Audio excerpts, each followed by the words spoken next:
I'll call to order this meeting of the Cunningham Township Board. Will the clerk please call the roll? Trustee Brown? Here. Holbrook? Here. Percy? Here. Jacobson? Here. Miller? Here. Roberts? Here. Who? Here. Chair Marlin. Here. Next item on the agenda are minutes from two previous meetings, May 11th, 2020 and May 26th, 2020, which was a joint meeting with the City Council. Is there a motion for approval? I move approval of those two sets of minutes. I'll second. Was that Bill Brown? Yep. Sure. Okay. All right. Are there any corrections? Will the clerk please call the roll? We're under the new legislation that was passed on Friday, which means each vote has to be a roll call vote. Trustee Brown? Yes. Holbrook? Yes. Percy? Yes. Jacobson? Yes. Roberts? Yes. Wu? Yes. That motion passes. Are there any additions to the agenda? Seeing none.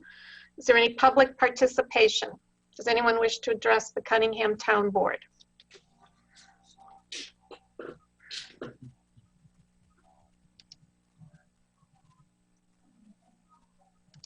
Seeing none. We move on to committee to verify bills. Good evening. Can you hear me? Yes. Yes. Thanks. Just wanted to note, I think, although the budget, which is the primary area of focus this evening, was the correct link, I believe the website linked to the wrong bills and supervisor memo. I just sent you an updated access so that you're looking at the correct supervisor's memo and the correct bills.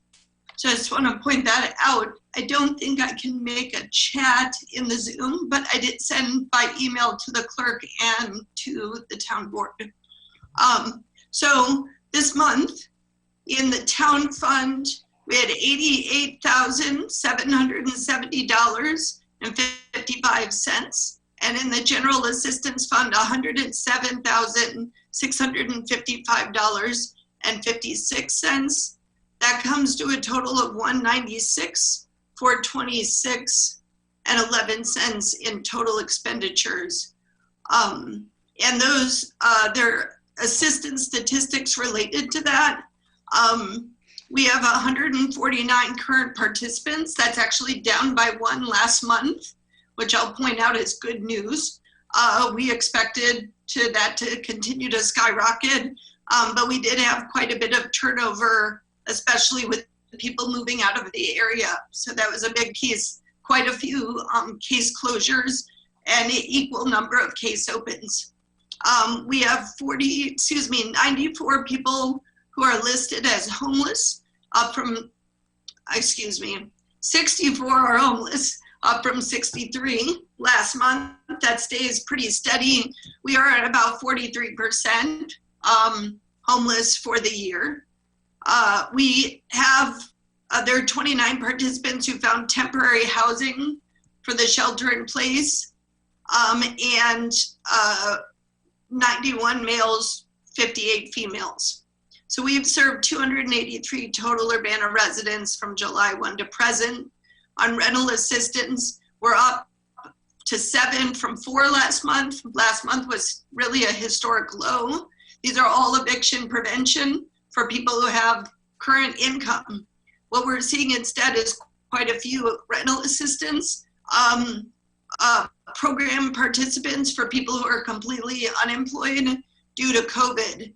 So we have, this is a countywide program, and we have distributed 8 so far, 8 this month and 17 to date. So total household service by rental assistance, both under our standard program and COVID by CTSO to date is 114 households to date. And I've started to add, because the bucket brigade has really soared, I've added those general assistance statistics, which you also will see in the town bills. These are stay-at-home provisions for very low-income residents in the Urbana area. Our people served since we launched March 25th is 588 people, including 196 children, and the household served is 321. And we still see a pretty strong request for bucket brigade assistance. I'm happy to take any questions. I can go over the rest of the memo at that time, but any questions on the town bills in particular?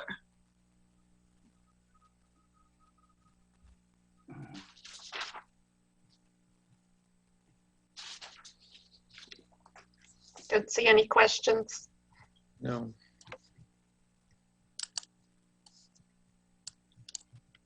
Is there a motion to accept the report? Sure, I'll move- make that. Okay. I'll make the motion that we accept the supervisor's report. Moved by Dennis. Is there a second? I'll second it. Seconded by Eric. Any further discussion? Okay. Will the clerk please call the roll?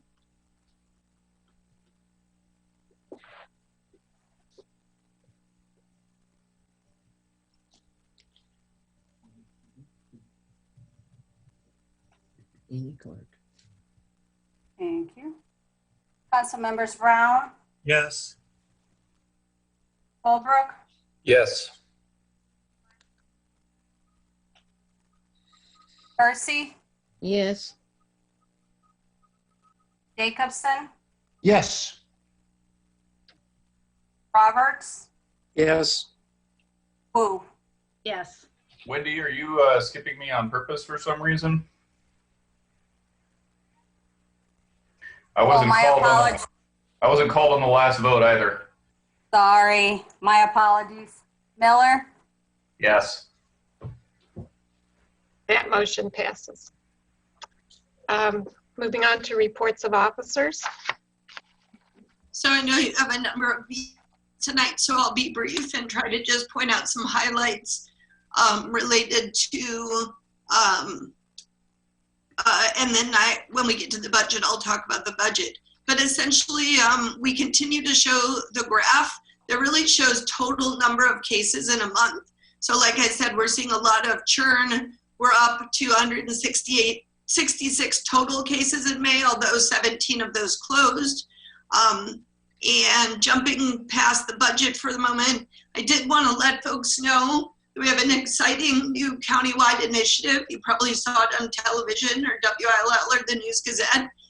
We're very pleased to have launched Solidarity Garden CU on June 3rd. We are anticipating worsening food insecurity, and we want to empower people across the community throughout Champaign and Urbana, and we even have participation in Mohammed and Monticello for people to grow food for themselves and their neighbors in need. You can go to our website, which is solidarity-gardens-cu.org, and we are basically providing seeds through the Urbana Free Library Seed Library, which is also new to that library. Seedlings, pots, tools, knowledge, and redistribution. So essentially, at a time when we are, some people have a lot of time on their hands and are quarantined, and other folks are facing food insecurity, it's important that we can grow as much food as possible. You can see the press coverage and the partners that we have. We do have key partners with Channing Murray Foundation and Sola Gracia and the Urbana Free Library, as well as the Park District. It's been a really exciting program, and in our first week, we had hundreds of people reach out to us who have wanted to participate, and we have already distributed hundreds of seedlings and seed packets. I also wanted to let folks know that the COVID Relief Rental Assistance Fund is coming to an end, but it is being taken over by a different fund. So we launched that fund with United Way, Community Foundation and RPC and City of Champaign Township on March 20th. And we've been helping households that are out of work because of COVID who do not qualify for unemployment. A large number of people that we have supported are undocumented families, and we have dedicated $7,000 to that $27,000 pot. So we had over 700 calls. They were routed to both our general rental assistance as well as COVID. And we have served 39 households as a county to date, with a number more in the queue. As we close that, we are directing people to the website helpillinoisfamilies.com, and that actually routes people to RPC, where over $500,000 has come to support people with food, rent, utilities, mortgage assistance, and prescriptions. So helpillinoisfamilies.com is a very important resource for our community in this time. And I just want to end by saying we have added 10 summer interns. That's a record number of interns this summer. A number of them full-time interns. We've really boosted our capacity to serve the community. And we're grateful to the U of I School of Social Work, Urban Planning, and College of ACES. And I'm happy to answer any questions you have, and I can pass it to Wayne for his as well. Eric? I am trying to remember when we passed the Sanctuary City ordinance or resolution.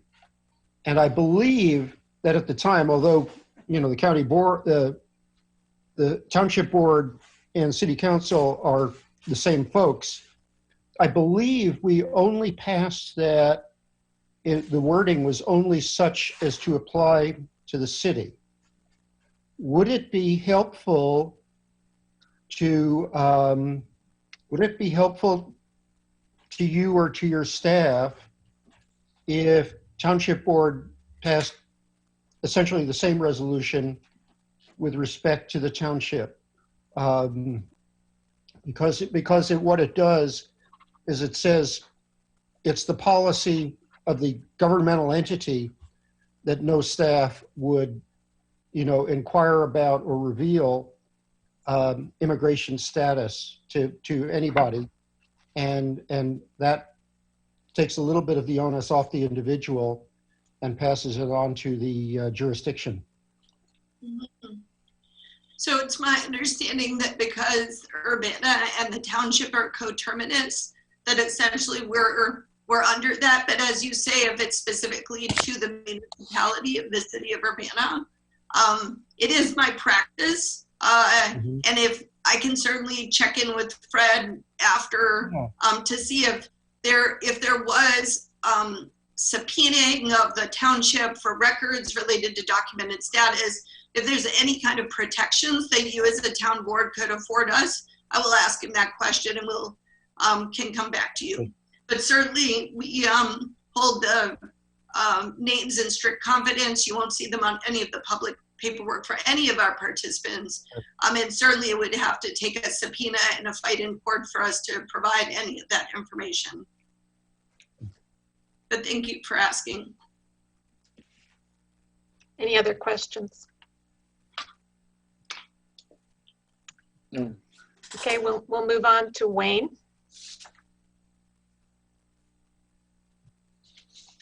For the assessor's report.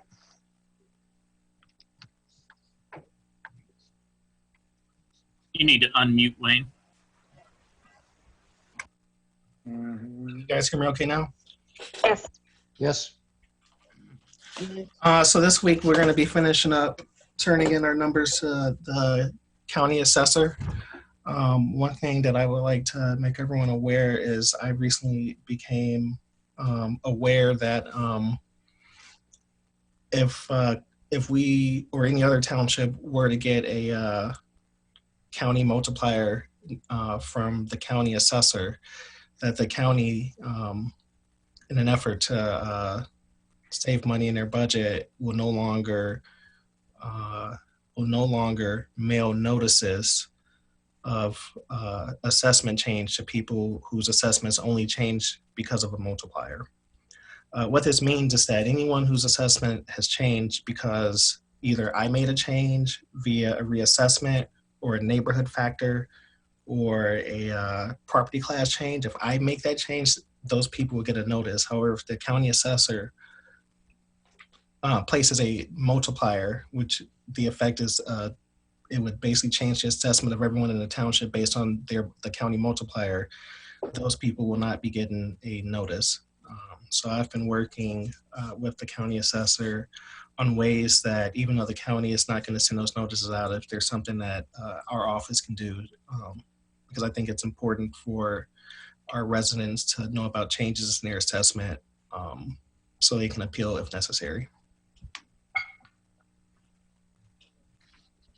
And that's all. Okay, thank you. Mary Alice?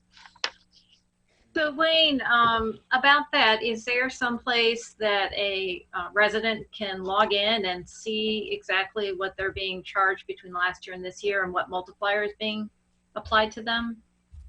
Not exactly that. As soon as we finalize our numbers, we're gonna place the values on our website. The county, I would assume, would place the changes on their website, but I'm not sure. As far as showing the difference, I mean, people can do the math on their own, but to see a exact percentage change, I doubt that's going to be on either of the websites.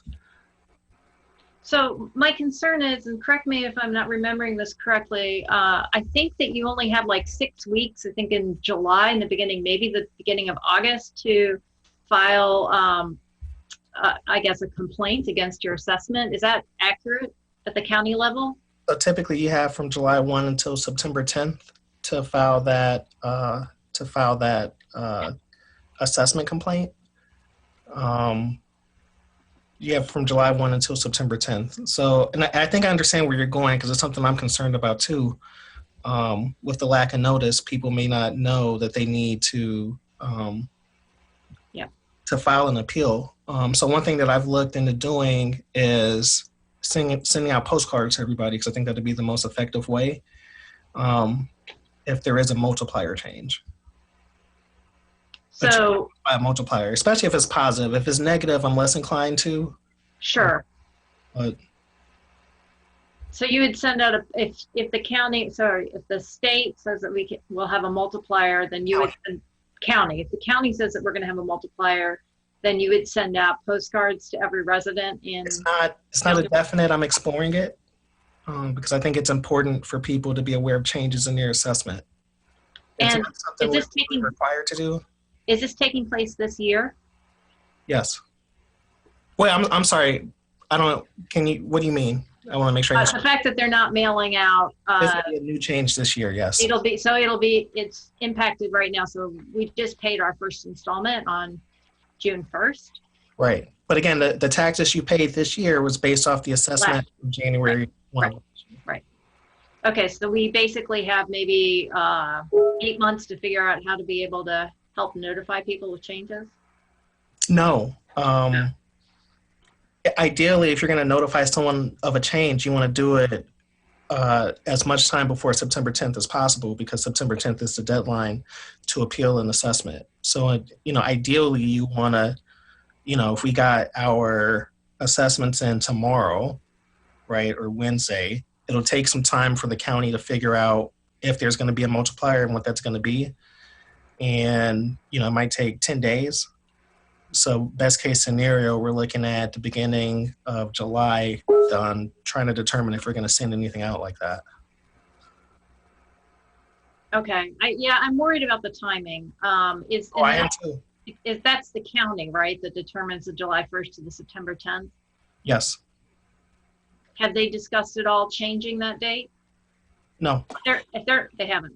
So legally, after the assessor makes an adjustment, a taxpayer typically has 30 days to appeal legally. What the county does is they actually extend that out because we typically get our assessments complete by, the end of June, which would technically give people until the end of July. But what the county does to be pro taxpayers extend it out till September 10th. Okay. All right, thanks for the update. It's important for the public to know. I think agree. Dennis? Yes, and I would really encourage you, Wayne, to send out postcards. It's not as expensive as the letter, but I think everybody needs to have a notice that things have changed.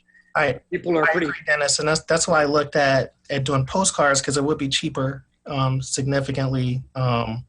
I've talked to a company about designing said postcard, but we're talking about sending it out to almost 11,000 parcels. So, I mean, like I said, I haven't made the decision yet. I think it's unfortunate that basically this cost has been transferred to the township, but it's not something that we can control. Well, if there's a change, people are really anxious about hearing about it. So be wise to do it if we can. Thank you. Jared? Wayne, regardless of the postcard situation, once we find out if they do add a multiplier and people need to be aware of it, we should definitely probably announce it at every town board meeting that if people are tuning in, to spread the word as much as we can. Put it on the town board website, put it on the city website, get that word out as much as possible so people know to look out for it. And if you need assistance in designing a postcard, I could probably help with that and save the township some money. Oh, great. So Because aesthetics is not my thing. hit me up about that. I'd be happy to help. Okay. Any other questions? All right. We'll move on to unfinished business. I don't believe there is any. New business is the ordinance, which is approving the annual budget and appropriation ordinance. Danielle? Thank you. So in the supervisor's memo, I have clearly delineated by line item any changes between the draft and the final. I just want to go over the big strokes train changes so you're aware. Probably the biggest thing is I actually decreased assistance. That was the biggest dollar. I was really concerned that we would be at 190 on average this next year. It's possible that could happen, but I've just been watching the patterns and I think we can safely go down to 175, which is a pretty, $50,000 plus or $40,000, $54,000 difference. Second, because we are seeing some additional rental assistance and from the state of Illinois come to our community, I think we can safely go down in rental assistance from 120 to 100,000, knock on wood. I do want to point out that the evictions, the stay on evictions lifts at the end of this month. And I would probably use the word terrified to articulate how I feel about that fact.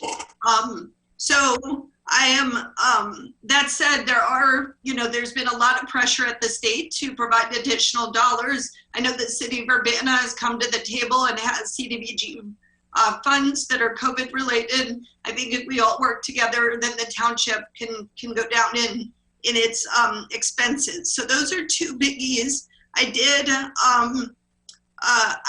in looking at administrative hours that are required to handle such a large jump in our general assistance statistics, I've had to increase the administrative hours slightly. So I'm really looking at a less than $20,000 increase, but I do need some additional hours. We've been really crunched. I had a calculation error in health insurance, which I addressed, as well as IMRF. So those were estimates and I got a more accurate picture. I also went ahead and decreased other grants from 68 to 50,000. And as you may have heard, both shelters, women and men's, is going to stay open year round, which is an enormous relief and a huge benefit to our participants. So I'm expecting less need for possible grant support in that area. So generally speaking, we've been able to reduce the overall liability. We are still spending through surplus. I'm hoping that next year we see a much smaller general assistance and rental assistance level than I'm anticipating, in which case we will, burn through less surplus. If not, I think this year is probably a good time for us to spend some of that surplus to lessen the blow for our participants and community members. Happy to answer any questions you have. Mary Alice? So one of the things in your budget you reference are legal fees, and I was wondering if you could talk about your strategy to decrease the legal fees. Thank you. So I did decrease legal fees, which have, with the Carl case and several property tax cases, have really escalated. We had over 100,000 last year. We're on track to do over 60,000 this year. I have spoken with Wayne, and I have made a commitment in our office to really rein in the legal costs. Some of those costs have to do with the number of times we communicate with legal staff, whether or not we're reaching out to other resources first before communicating with legal staff. I've even considered, do we need a legal support at every single town board meeting? I will have to explore that, but there are plenty of board meetings where they may not be necessary. I also will be looking at legal invoices carefully and making sure that Wayne and myself are reviewing them monthly, and that we see, not that I think there are errors in the invoices because I do check them, but we should talk about any ways in which we can reduce spikes in the invoicing. So that's one area that I think we're going to need to, provide some fiscal constraint, because we've certainly seen it balloon. All right. I have other questions, but I'll let other people ask, so I don't take up. Jared? Danielle, I may have glanced over it, but are we planning, even though we're planning to decrease the overall amount in GA, are we planning to increase what participants receive with inflation and all that from 300 that we're doing currently? Unfortunately, no. We have been following DHS and Township Supervisors of Illinois guidance on that, which actually sets the recommended limit at 304, which is what City of Champaign Township has.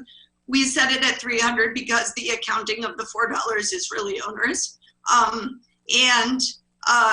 We'll continue to monitor that, but because we see a potential, we're already seeing an increase in participants, I'm worried about that. Certainly if it's the town board's decision to, along with salaries, increase GA, I would be 100% on board with that, but we will need to address the levy gap, and I will be bringing a proposal to you shortly to be doing that.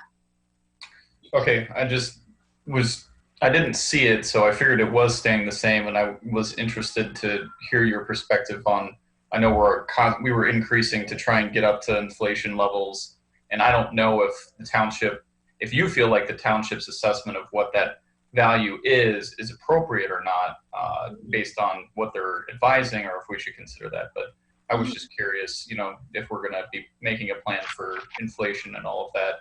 And philosophically, if you think it's better to spread out and help more people, or more help focus on fewer people with better assistance? Mm-hmm.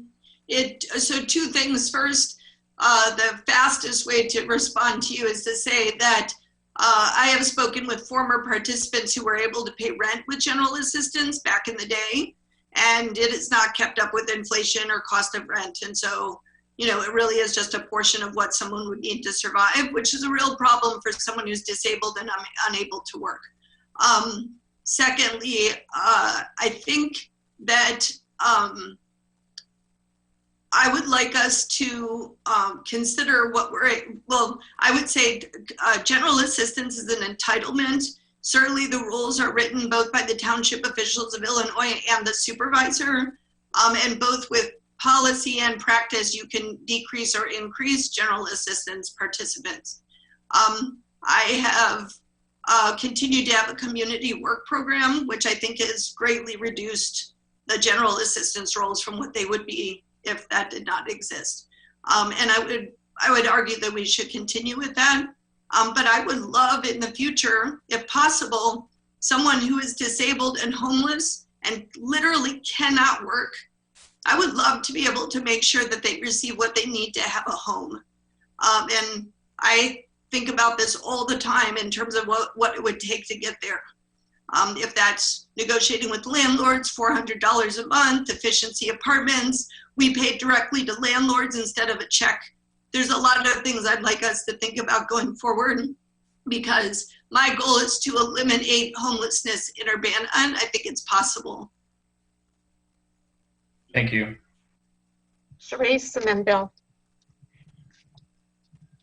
Yeah, what I want to know, Danielle, is it still with your rental assistance and stuff, people can only use that once within how many months?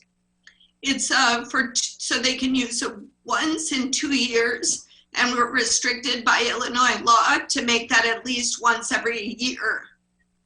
So we could go down to once every year if we so choose.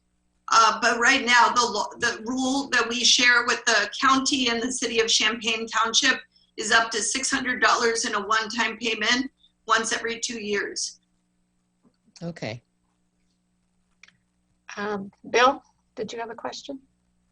Yeah, just on the assessor budget, Wayne, I noticed you did say you spread out the personnel other costs between 2 years, I think, to do the digitizing and updating the cards and everything.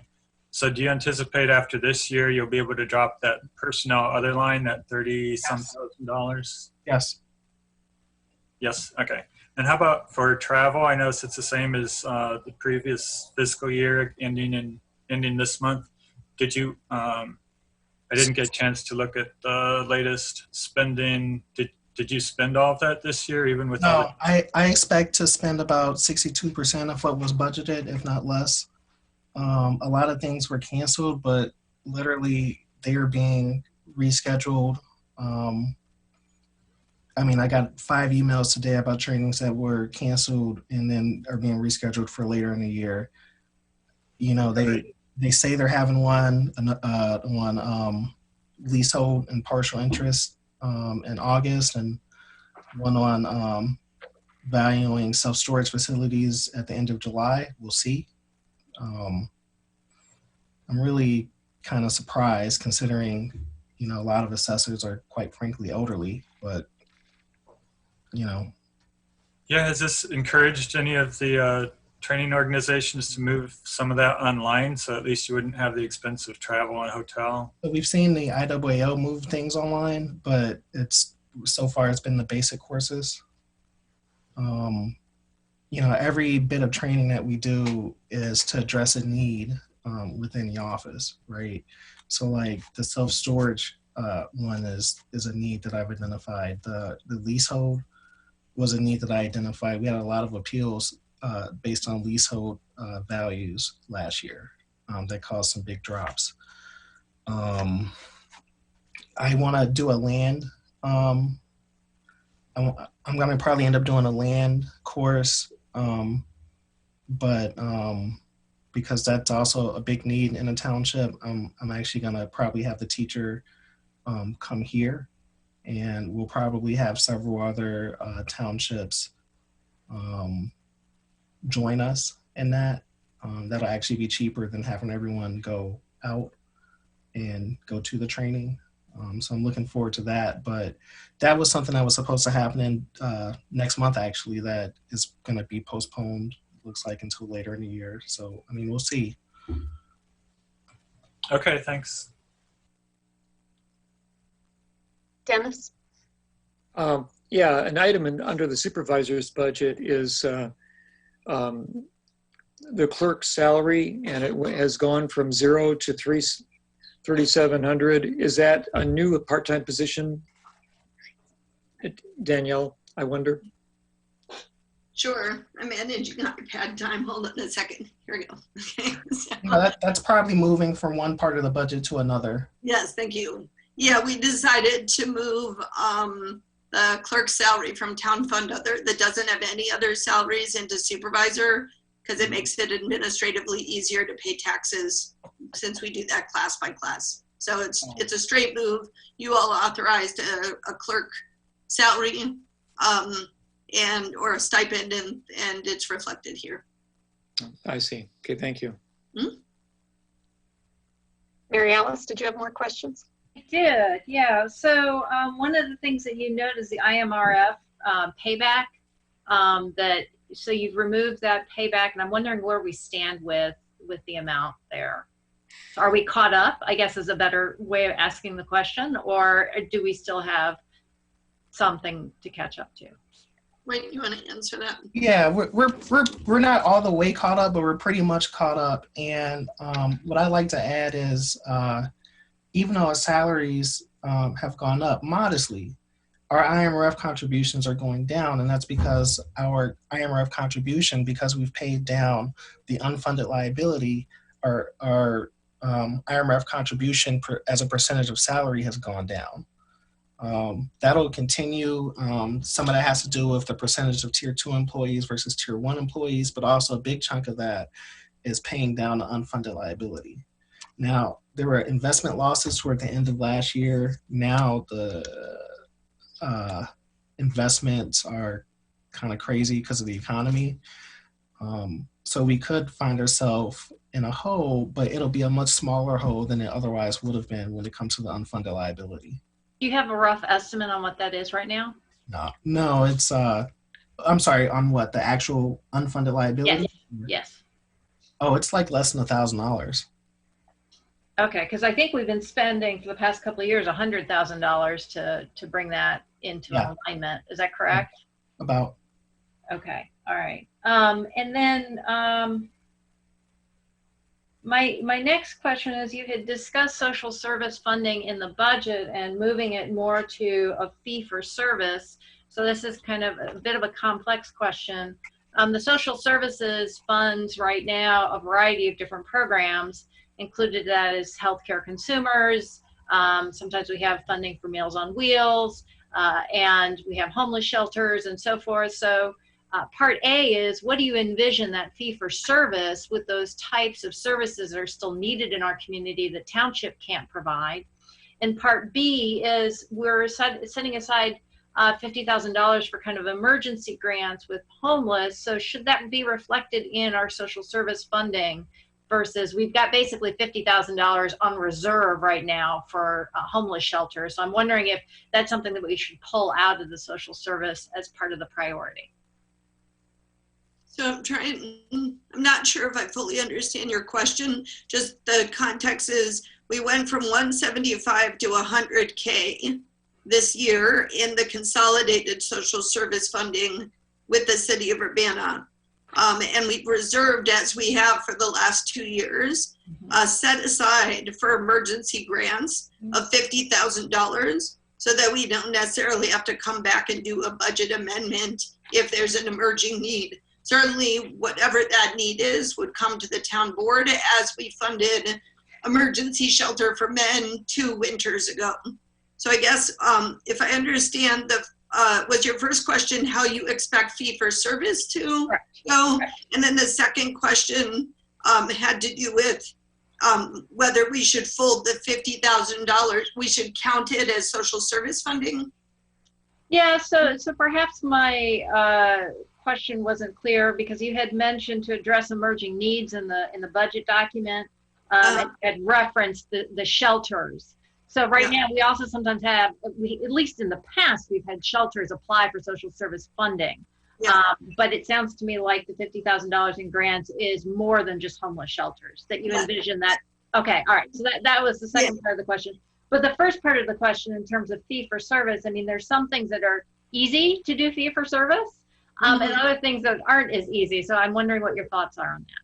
Yeah, so, and just on the second question, I think what I like about having a set aside, especially in the era of COVID, is we just don't know.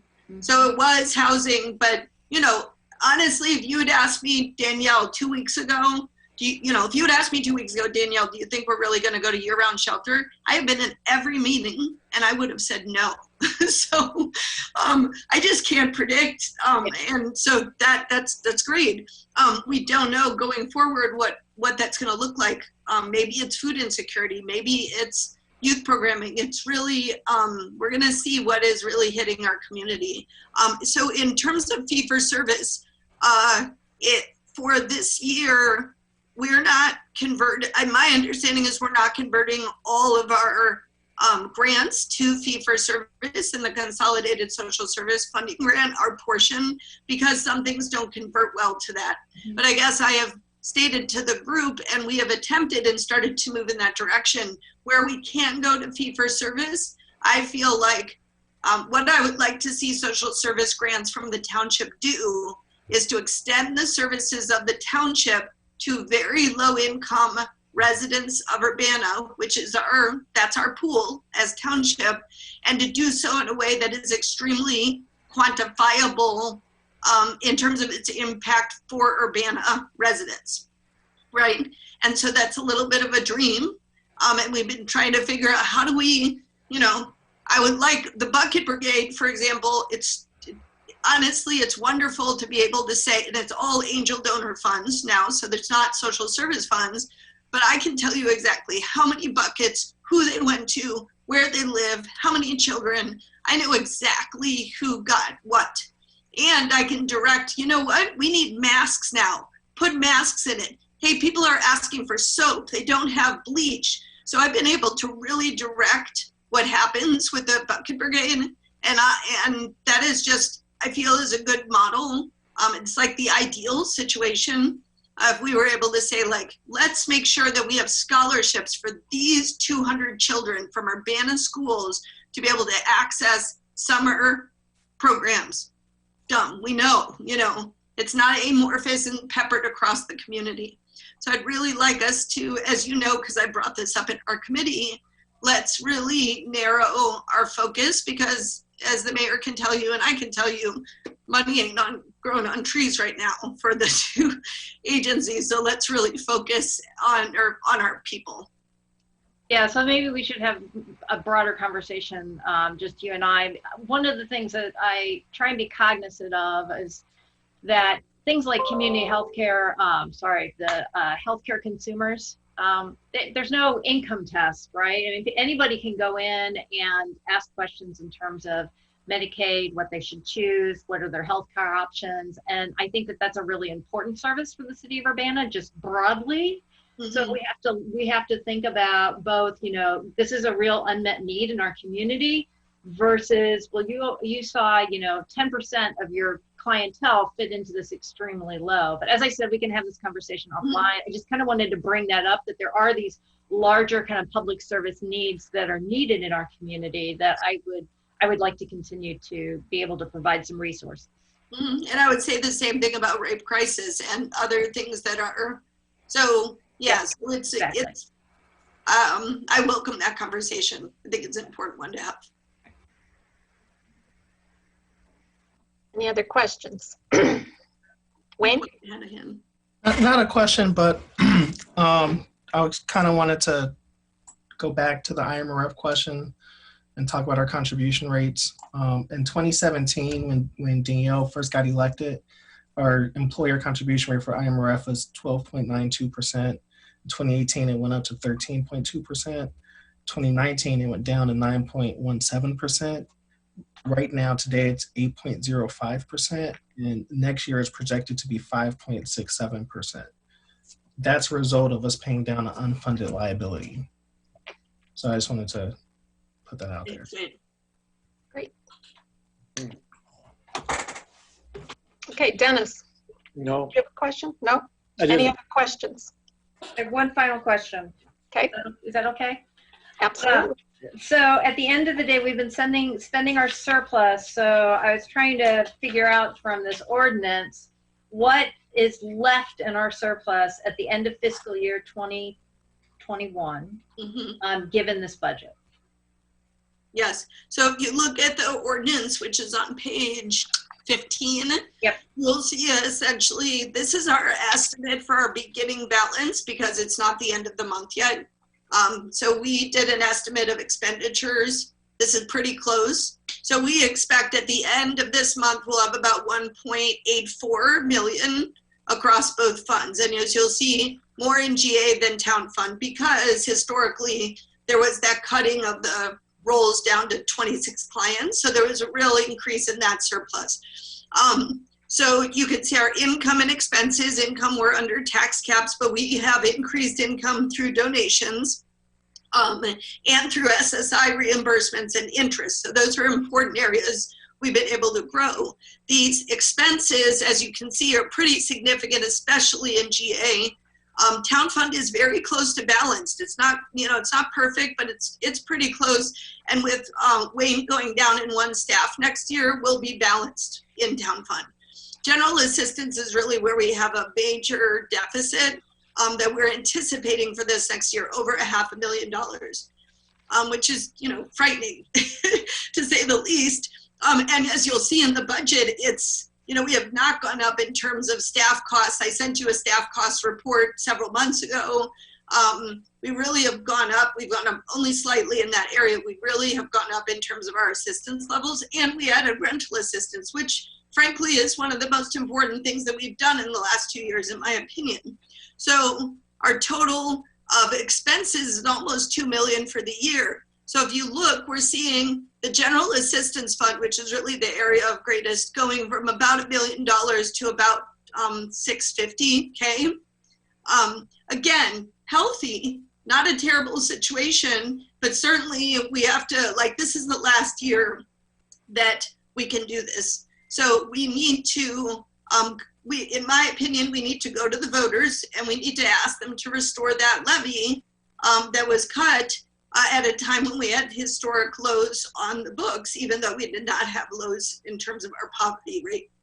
And if the voters, which, I believe that the citizens of Urbana really understand and value Township, I think, I hope that we can make that case. And it's also completely up to the voters to decide whether or not that is where they want additional tax dollars to go.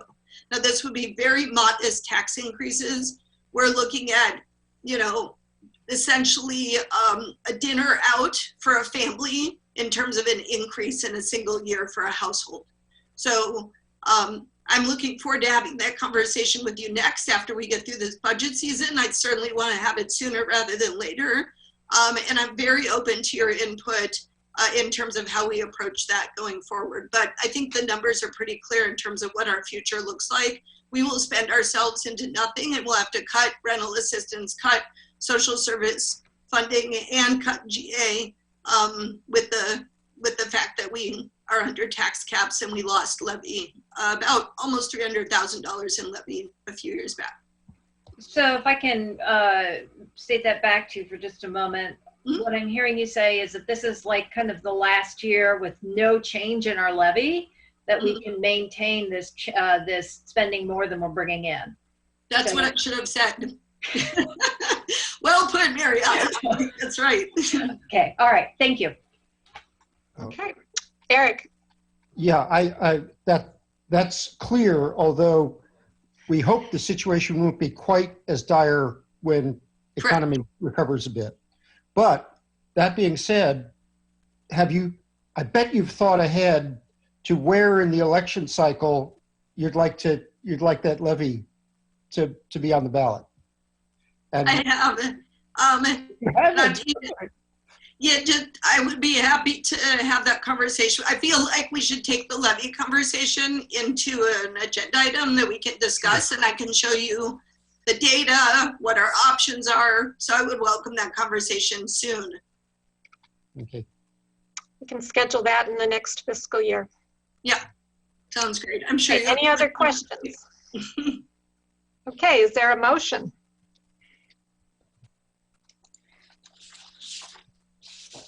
I'll move to approve the budget.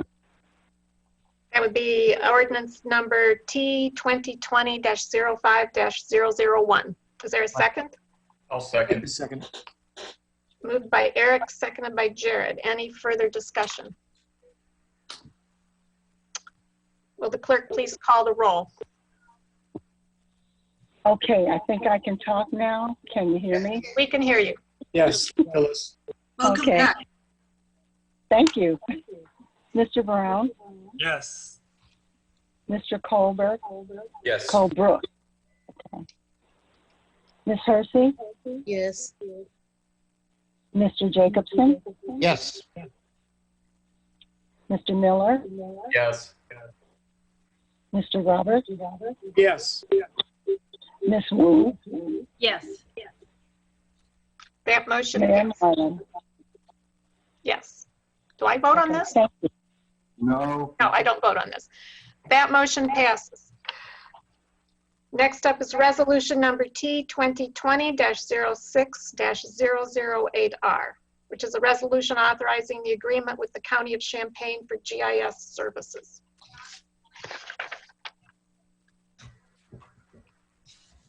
So this is our annual GIS agreement that we have to do every year. I know Fred made some changes.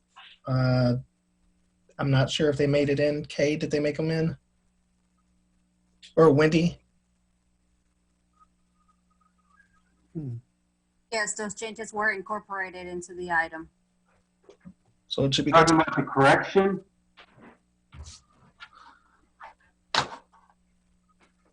The changes were incorporated into the item. Correct.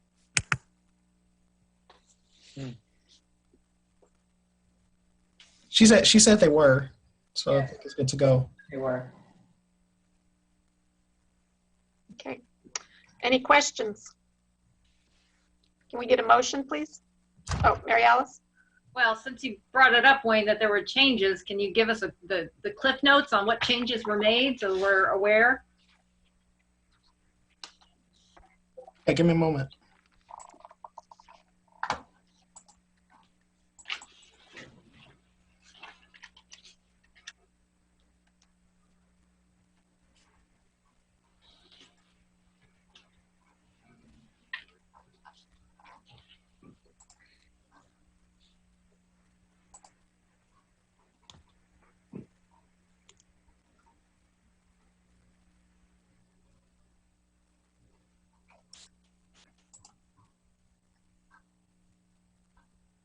Give me a moment.